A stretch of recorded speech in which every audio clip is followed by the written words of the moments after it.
فقد افترى إثما عظيما. Assalamualaikum warahmatullahi wabarakatuh. Innal hamdalillah nahmaduhu wa nasta'inuhu wa nastaghfiruh wa na'udzu billahi min syururi anfusina wa min sayyiati a'malina. May yahdihillahu fala mudhillalah wa may yudlil fala hadiyalah. Asyhadu an la ilaha illallah wahdahu la syarikalah wa asyhadu anna Muhammadan abduhu wa rasuluh.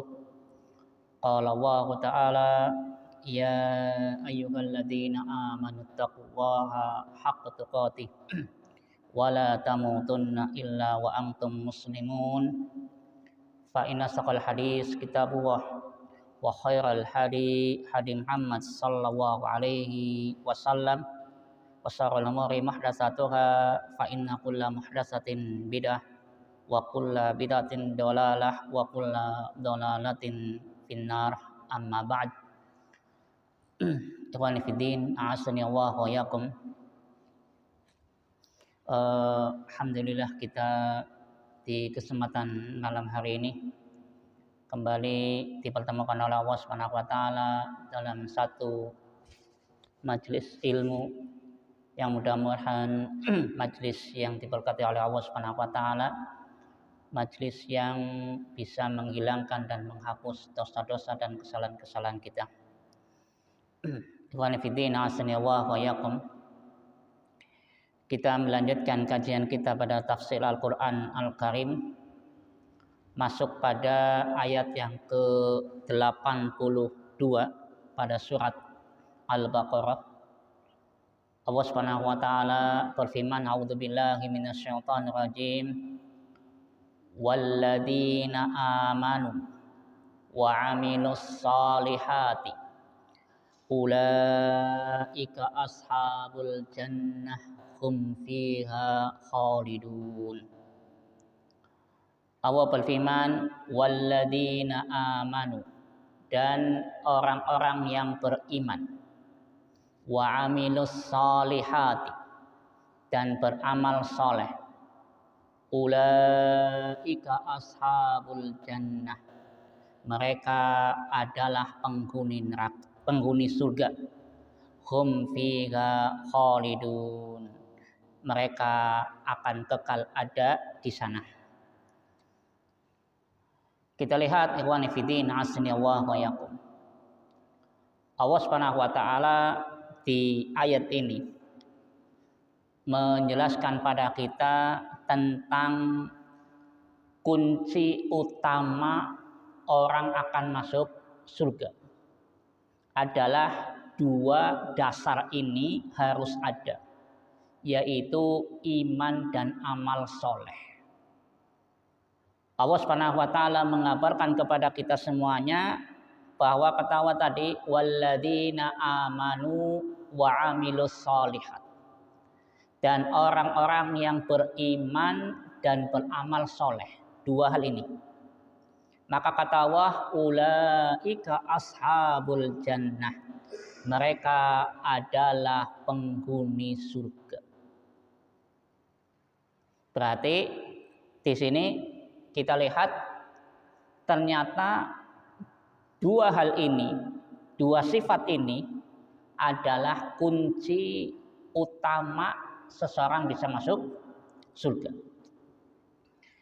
Dan kita lihat serta kita perhatikan di ayat yang ke-82 ini adalah Allah Subhanahu wa taala menjelaskan kepada kita tentang penghuni surga. Pada ayat sebelumnya Allah Subhanahu wa taala menjelaskan tentang, dua ayat sebelumnya menjelaskan tentang apa?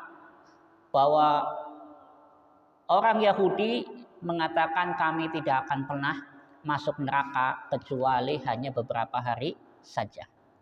Kemudian di ayat yang ke-81-nya Allah katakan bahwa orang-orang yang masuk neraka adalah orang-orang yang tidak punya kebaikan sama sekali. Artinya tidak ada iman sama sekali. Ketika mati dalam keadaan tidak membawa iman, maka mereka di ayat yang ke-81-nya faulaika ashabun nar. Mereka adalah penghuni neraka.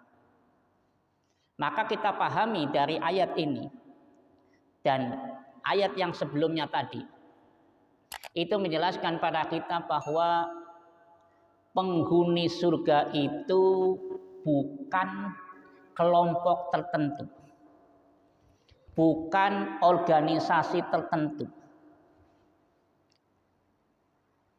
Ketika di ayat yang ke-80 orang-orang Yahudi mengatakan kami tidak akan pernah tersentuh api neraka kecuali hanya beberapa hari saja. Ini kan anggapan mereka. Berarti mereka menganggap hanya kami yang akan masuk surga. Maka Allah bantah bahwa yang masuk surga itu adalah walladzina amanu wa amilus sholihat. Mereka yang beriman dan mereka yang beramal soleh. Yahudi dan kelompok-kelompoknya itu tidak beriman. Maka jelas mereka tidak akan masuk surga. Kemudian kita perhatikan ikhwan fillah azanillahu wa iyyakum. Ayat ini menjelaskan pada kita bahwa ternyata Allah Subhanahu wa taala itu seringkali kita dapati di dalam Al-Qur'an, Allah itu setelah membahas atau menjelaskan tentang surga, maka menjelaskan tentang neraka. Kalau di ayat ini, setelah Allah Subhanahu wa taala pada pembahasan kemarin menjelaskan ayatnya adalah menjelaskan tentang neraka, maka ayat ini menjelaskan tentang surga. Berarti kita dapati di ayat-ayat Allah di dalam Al-Quran seringkali Allah itu setelah membahas tentang surga kemudian membahas tentang neraka, atau sebaliknya, setelah membahas tentang neraka kemudian membahas tentang surga, sebagaimana dalam ayat ini. Di ayat yang ke-81, 80, 81 Allah berbicara tentang neraka, maka di ayat yang ke-82 ini Allah berbicara tentang surga, yaitu penghuni-penghuni surga. Kenapa demikian? Kenapa di banyak ayat setelah Allah menjelaskan surga kemudian menjelaskan neraka, atau sebaliknya, setelah menjelaskan neraka kemudian menjelaskan surga? Coba kita perhatikan di ayat-ayat Allah mesti seperti itu. Tidak lain tujuannya adalah supaya seseorang itu dalam hidup di dunia ini antara khauf dan roja, antara takut kepada Allah dan harap kepada Allah. Karena seseorang ini hidup di dunia ini harus ada dua hal ini. Rasa takut kepada Allah dan rasa harap kepada Allah. Dua-duanya harus seimbang. Antara takut kepada Allah dan harap kepada Allah itu harus seimbang. Tidak boleh hanya takut kepada Allah, atau sebaliknya hanya berharap kepada Allah. Makanya kita dapati ayat bercerita tentang surga mesti sesudahnya berbicara tentang neraka, atau sebaliknya ayat yang berbicara tentang neraka sesudahnya berbicara tentang surga. Ini tadi supaya orang itu hidupnya antara takut dan harap. Maka Ibnu Qayyim rahimahullah, Al-Imam Ibnu Qayyim rahimahullah mengatakan bahwa hidup seseorang itu dua hal tadi, rasa takut dan rasa harap kepada Allah, dan itu harus seimbang. Seperti seperti sayap burung. Seperti sayap burung. Burung bisa terbang satu sayap apa tidak, Pak? Burung bisa terbang satu sayap apa tidak? Nggak bisa, ya kan?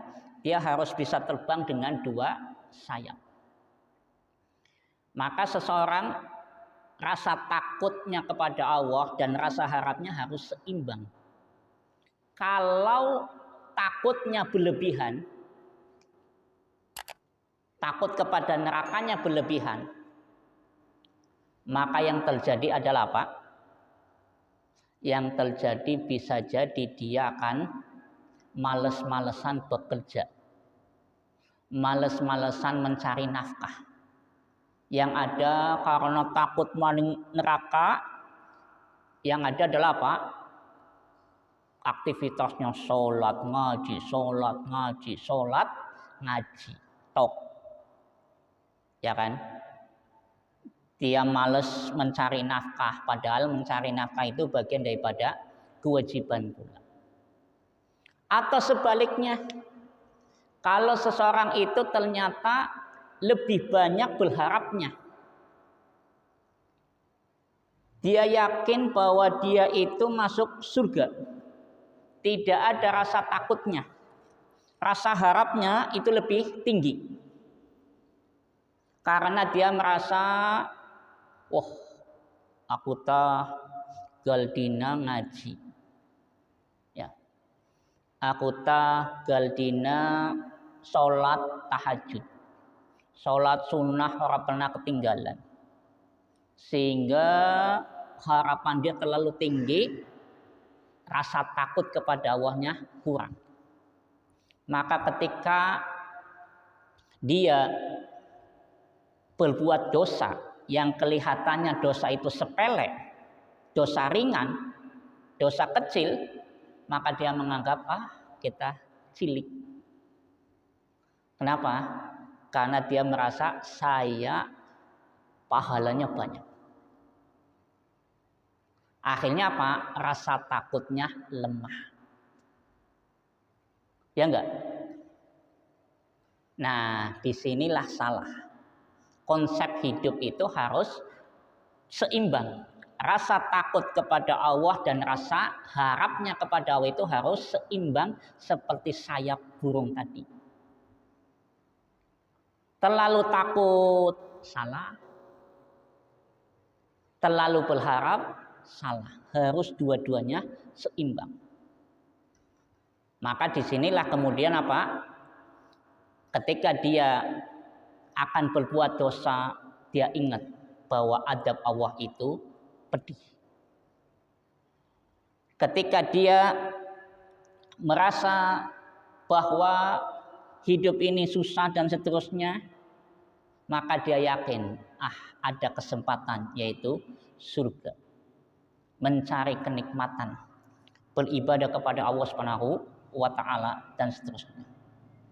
Jadi berarti adanya apa? Rasa takut dan rasa harap kepada Allah Subhanahu wa ta'ala. Kemudian ikhwani fiddin asanillahu wa iyyakum.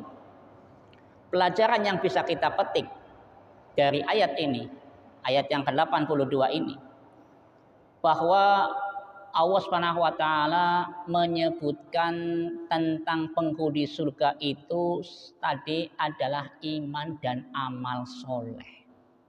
Iman dan amal soleh. Amal soleh itu banyak sekali. Amal soleh itu banyak sekali. Amal soleh bukan hanya sekedar sholat. Amal soleh bukan sekedar puasa. Tapi amal soleh adalah apa? Sesuatu yang dicintai oleh Allah. Sesuatu yang diridhoi oleh Allah. Ya, maka berarti itu adalah amal soleh. Seperti yang saya katakan pada khutbah kemarin, bahwa antara iman dan akhlak itu sangat berkaitan. Ketika imannya baik, maka akhlaknya harus baik. Ketika imannya baik, maka akan membuahkan amal soleh yang baik, yang banyak atau yang baik. Sehingga pada kesempatan yang lalu kita katakan bahwa salah satu yang menjadikan timbangan amal soleh seseorang itu berat nanti di hari kiamat adalah apa? Akhlak yang mulia. Nabi pernah mengatakan, ma min syai'in asqalu fil mizani min husnil khuluq. Tidak ada sesuatu yang menjadikan timbangan amal soleh itu berat nanti di hari kiamat selain kecuali adalah apa? Akhlak yang mulia, akhlak yang baik. Jadi ternyata akhlak baik itu bisa menjadikan apa? Timbangan amal solehnya berat. Dan kita tahu kalau timbangan amal soleh seseorang itu berat, maka ada jaminan masuk apa? Surga. Maka pantas kalau Allah mengatakan di ayat ini yang sedang kita bahas, walladzina amanu wa amilus solihati, dan orang-orang yang beriman dan beramal soleh, maka kata Allah, ulaika ashabul jannah, mereka itu adalah penghuni surga.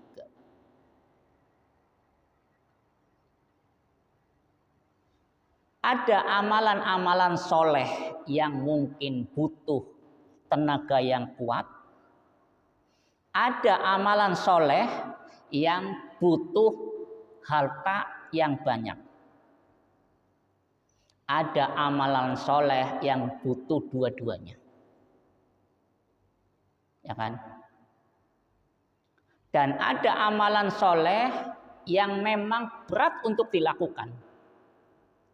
Dan ada amalan soleh yang ringan dilakukan atau gampang dilakukan. Amalan soleh yang berat dilakukan apa? Apa?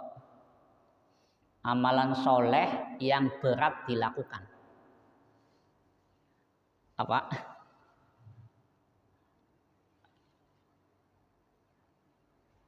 Jihad di jalan Allah. Sholat malam, sholat tahajud. Di saat lagi ngantuk-ngantuke, lagi pengen istirahat. Ya kan?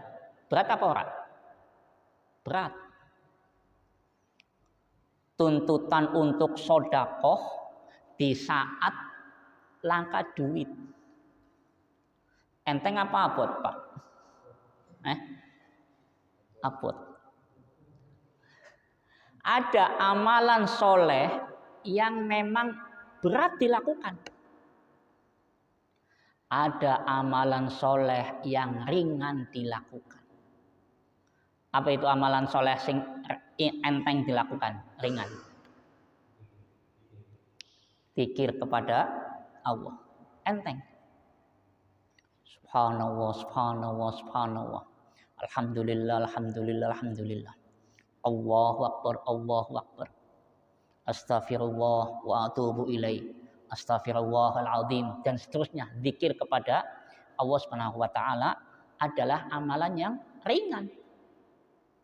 Sehingga Nabi pernah mengatakan ucapan subhanallah bihamdi, subhanallahil azim, itu adalah amalan yang kalimatani khafifatani 'alal lisani, saqilatani fil mizani, habibatani ilar rahman, yaitu dua kata yang dicintai oleh Allah, ringan diucapkan, berat timbangannya adalah kalimat subhanallah bihamdi, subhanallahil azim.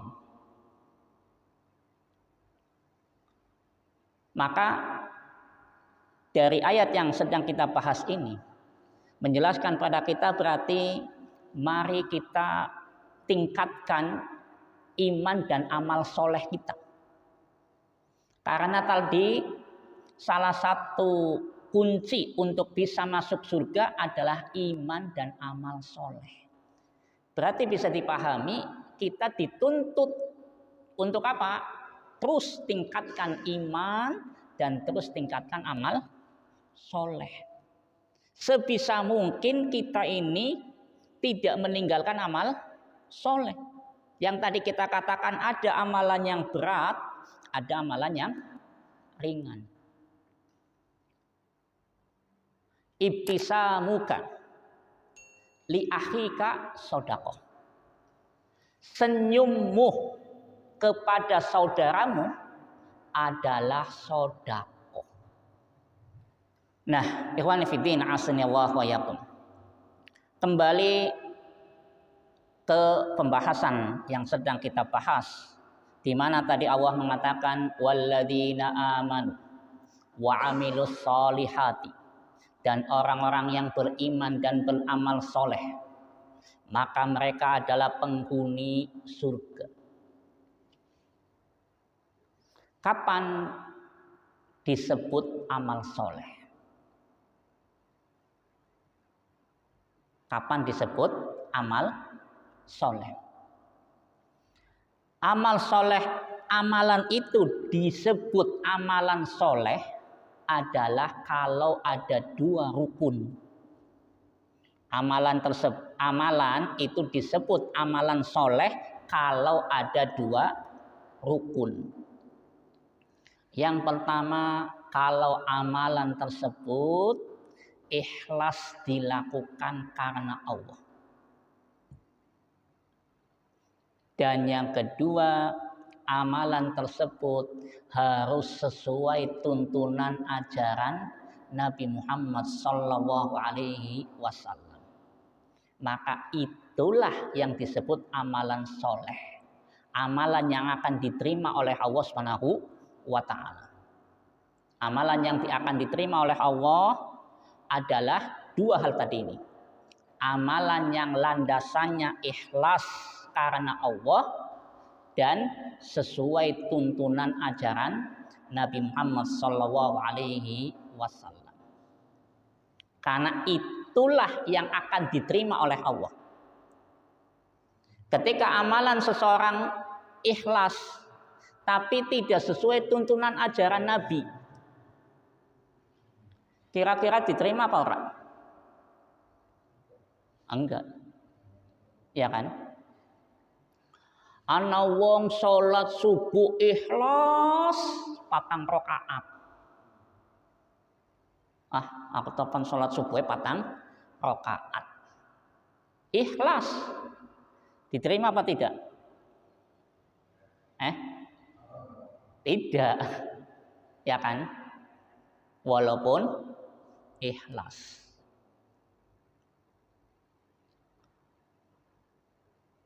Ada orang sholatnya Masya Allah, bacaannya benar, rukunya benar, gerakannya benar, ya kan? Sesuai tuntunan ajaran Nabi. Tapi ternyata sholatnya pengen dapat sanjungan manusia. Tapi ternyata sholatnya pengen pujian manusia, tidak ada unsur keikhlasannya. Kira-kira diterima apa orang? Orang. Maka di sini berarti disebut amal soleh dan amalan yang akan diterima oleh Allah adalah dua landasan ini. Ikhlas kepada Allah dan sesuai tuntunan ajaran Nabi Muhammad SAW. Maka dari sini bisa kita pahami amalan itu terbagi menjadi 4 berarti. Amalan itu terbagi menjadi 4. Yang pertama, amalan yang dilakukan ikhlas dan sesuai tuntunan ajaran Nabi.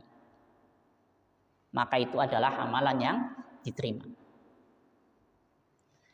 Jenis yang kedua, amalan yang ikhlas tapi tidak sesuai tuntunan Nabi. Amalan ikhlas tapi tidak sesuai tuntunan Nabi. Ana wong duwe ayam 1000 ayam. 1000 ayam. Ketika Idul Adha, aku kapan korbane ayam 100. Ayam 100 senilai kambing apa ora? Apa kurang, Pak? Apa 200 ayam? Apa 100? 100. 200 ya. Nah, ana wong ternyata aku kan korbane 200 ayam. Kira-kira diterima apa ora? Tidak. Nilainya bukan nilai korban. Karena korban itu kalau nggak kambing ya sapi atau onta. Kan seperti itu. Walaupun dia ikhlas, aku pan korbane ayam 200 ayam. Ya. Jadi tangga-tanggana anak 200 sijine loh.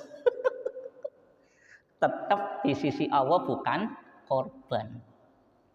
Nilai pahalanya bukan korban. Nah, jadi ada orang yang beramal yang pertama ikhlas dan sesuai tuntunan Nabi. Yang kedua ada orang yang beramal ikhlas tapi tidak sesuai tuntunan Nabi. Yang ketiga ada orang yang beramal sesuai tuntunan Nabi tapi tidak ikhlas. Masya Allah, Galdina sodakoh, ya kan? Galdina sodakoh sesuai tuntunan Nabi. Nabi mengajarkan untuk kita ini kalau bisa sebendina sodakoh, ya kan? Tapi ternyata dia tidak ada unsur keikhlasannya, maka otomatis tetap tidak diterima. Yang keempat, ora ikhlas, ora sesuai tuntunan Nabi, uwis. Ya, tidak ikhlas, tidak ada sesuai tuntunan ajaran Nabi. Ini pun jelas tidak diterima oleh Allah Subhanahu wa taala. Jadi ikhwani fiddin asanillahu wa yakum. Di sini kita bisa memahami bahwa ternyata memang kita ini disuruh untuk memperbaiki iman dan amal soleh kita supaya apa? Masuk di dalam ayat ini ulaika ashabul jannah. Mereka lah yang beriman dan beramal soleh, maka mereka adalah orang-orang yang penghuni surga. Makanya kita dapati ketika Allah Subhanahu wa taala menjelaskan tentang surga, tentang akhirat, maka bahasa ayat itu seringkali adalah apa? Bersegera. Tapi ketika Allah berbicara tentang dunia, Allah tidak mengatakan segera. Giliran berbicara tentang akhirat, tentang surga, Allah seringkali mengucapkannya adalah segera. Sebagaimana Allah Subhanahu wa taala menyebutkan dalam ayatnya, wasari'u ila maghfiratin mir rabbikum wa jannatin 'arduhas samawati wal ardh uiddat lil muttaqin. Allah berfirman, wasari'u, dan bersegeralah kalian. Kemana? Ila maghfiratin mir rabbikum, bersegera menuju ampunan Allah Subhanahu wa taala. Wa jannatin, dan bersegeralah engkau untuk meraih surga. Arduhas samawati wal ardh, di mana surga itu luasnya seluas langit dan bumi. Uiddat lil muttaqin, di mana surga disiapkan untuk orang-orang yang bertakwa. Jadi kita lihat di sini Allah mengatakan wasari'u, bersegera untuk mendapatkan ampunan Allah dan bersegera untuk mendapatkan surga. Di bahasa ayatnya adalah segera. Sebagaimana Allah Subhanahu wa taala menyebutkan di ayat yang lain adalah apa? Falyatanafasil mutanafisun. Hendaknya berlomba-lomba dalam hal akhirat. Falyatanafasil mutanafisun. Maka hendaknya orang-orang yang berlomba, maka berlomba-lombalah dalam akhirat, berlomba-lomba dalam mendapatkan surga. Maka kata para ulama, kalau ada orang ngajak kita berlomba-lomba untuk meraih dunia, balaslah dia dengan berlomba-lomba untuk meraih akhirat. Ketika ada orang ngajak kita berlomba-lomba untuk meraih dunia, kekayaan, maka balaslah dia dengan berlomba-lomba dalam meraih surga. Ya kan? Ana wong mangkat esuk sing omah balik bengi. Pengen apa? Sugih-sugihan. Ya, pengen cepat-cepat sugih. Maka kita balas dengan apa? Lomba-lomba dengan akhirat. Bukan lomba-lomba dalam urusan duniawi. Jadi ketika kita berlomba-lomba dengan urusan duniawi, orang anak enteng. Tapi kita berusaha berlomba-lomba dalam urusan akhirat. Kita pernah mendengar sebuah hadis bahwa ada sahabat-sahabat Nabi yang miskin. Mereka mengadu kepada Nabi Muhammad SAW, ya Rasulullah, mereka orang-orang kaya bisa bersedekah, sedangkan kita ini orang-orang miskin tidak bisa sedekah. Pernah dengar hadis ini? Pernah? Pernah kan? Ini menunjukkan apa? Para sahabat itu berlomba-lomba untuk meraih akhirat. Orang-orang miskin itu ngadu kepada Nabi, ya Allah, ya Rasulullah, wahai Nabi, kae wong-wong sugih bisa sedekah, bisa beramal soleh dengan sedekahnya. Sedangkan kita orang-orang miskin susah untuk sedekah. Maka Nabi Muhammad SAW mengatakan apa? Tenang. Ada satu amalan yang kalau kalian melakukannya sama seperti kalian bersedekah. Maka Nabi mengajarkan kepada orang-orang miskin itu, kata Nabi apa? Wa kullu tahlilin sedekah. Setiap tahlil, ucapan la ilaha illallah adalah sedekah. Wa kullu tasbihin sedekah. Dan setiap ucapan tasbih subhanallah subhanallah adalah sedekah. Wa kullu tahmidin sedekah wa kullu takbirin wa kullu tahmidin sedekah wa kullu takbirin sedekah. Orang yang mengucapkan takbir Allahu Akbar, orang yang mengucapkan alhamdulillah alhamdulillah alhamdulillah itu adalah bernilai sedekah. Maka orang-orang miskin pun gemar atau berpikir yang demikian supaya apa? Ada nilai sedekah. Artinya berarti di sini para sahabat itu berlomba-lomba untuk mendapatkan tabungan akhirat. Kan seperti itu. Ketika mereka tidak punya kesempatan untuk bisa bersedekah dengan hartanya, maka mereka pun dengan zikirnya kepada Allah Subhanahu wa taala supaya ada nilai sedekah, ada nilai pahala di sisi Allah Subhanahu wa taala. Ya. Salah satu cara untuk biar iman kita ini bertambah. Karena konsekuensi dari ayat yang sedang kita bahas adalah perbaiki iman dan amal soleh kita. Maka para ulama menjelaskan pada kita tentang sebab-sebab di antara sebab-sebab bertambahnya iman.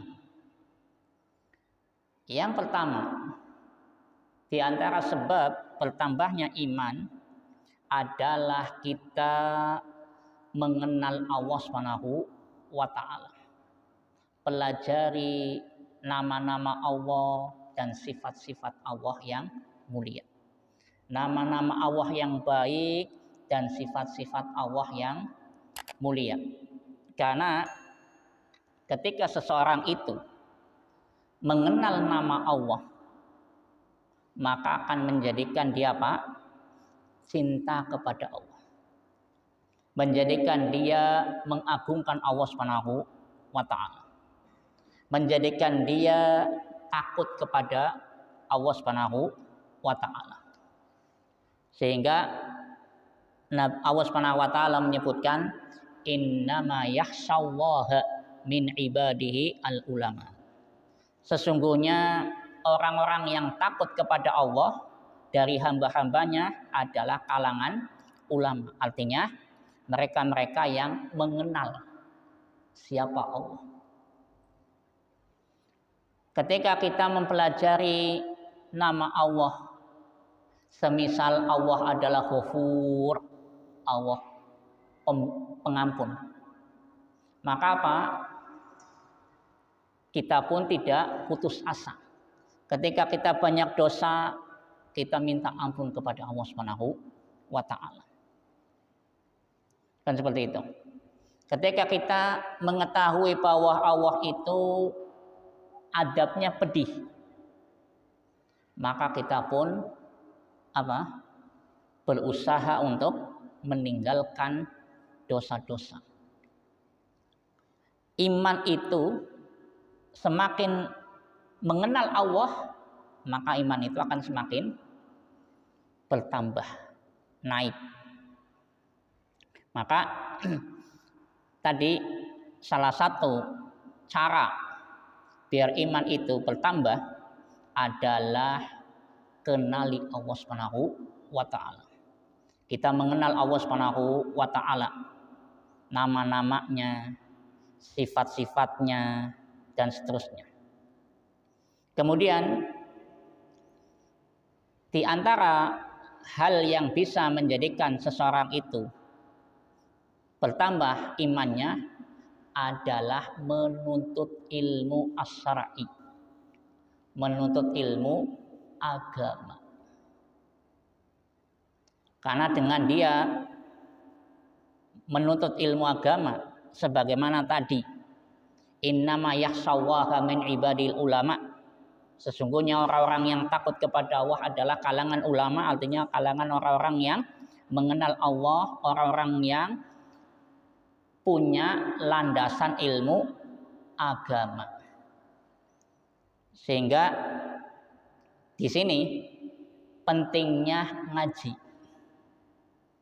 Karena dengan ngaji, nuntut ilmu agama, iman itu akan bertambah. Memang seseorang kadang-kadang down, ya kan? Muncul malesnya, muncul semangat ibadahnya berkurang, dan seterusnya. Maka apa? Pacu dengan paksakan diri kita itu untuk ngaji, nuntut ilmu agama.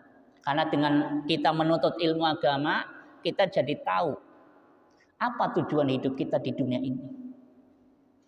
Dengan kita nuntut ilmu agama, kita tahu bahwa dunia ini fana, tidak kekal.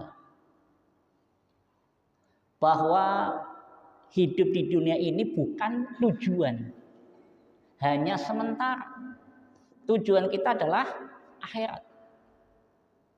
Kalau seseorang mau menuntut ilmu agama, maka dia tahu bahwa betul-betul Allah menciptakan kita di dunia ini tidak lain adalah untuk ibadah kepadanya. Ini salah satu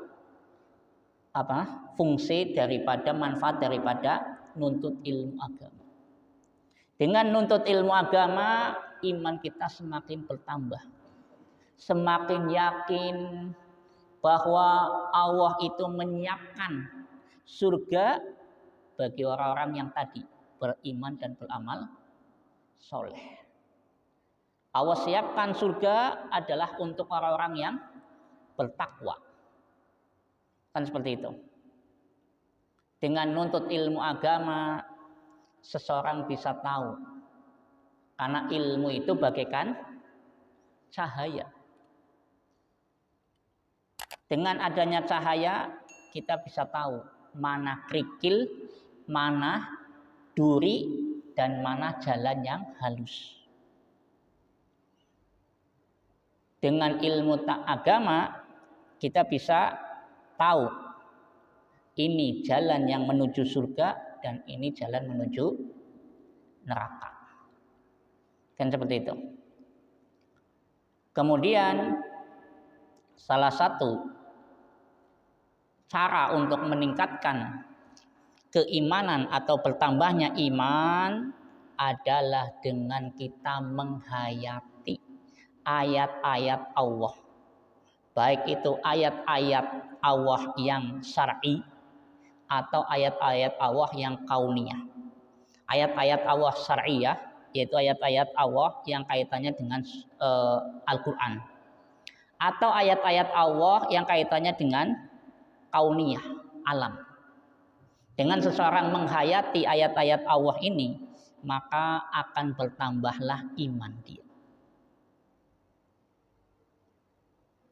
Kenapa Allah itu menciptakan mata di depan, bukan di belakang? Atau kenapa Allah tidak menciptakan mata depan satu, belakang satu? Coba, kalau seandainya mata nek siji nang ngarep, siji nang mburi, kira-kira keder apa ora, Pak? Ya. Ketika kita menghayati ayat-ayat Allah, kita akan jadi tambah beriman kepada Allah, bersyukur kepada Allah Subhanahu wa taala. Allah jadikan ada sesuatu yang harus kering, ada sesuatu yang memang harus basah. Ini tanda keteraturan Allah. Coba pakaian kita dicuci ora kering, basah terus. Kira-kira bagaimana coba? Masuk angin, ya Pak. Jadi ada kapan Allah membuat kering itu sesuatu yang dibutuhkan. Ada sesuatu yang harus basah, kan seperti itu. Berarti ada kering, ada basah. Ketika kita menghayati ayat-ayat Allah kauniyah ini, kita akan bertambah imannya. Kan seperti itu. Itu salah satunya. Insya Allah kita akan bahas di kesempatan yang datang. Wassallallahu ala nabiyina Muhammad wa ala alihi washabihi ajmain. Subhanallahi wa bihamdihi asyhadu an la ilaha illa anta astaghfiruka wa atubu ilaik. Assalamualaikum warahmatullahi wabarakatuh. ومن يشرك بالله فقد افترى إثما عظيما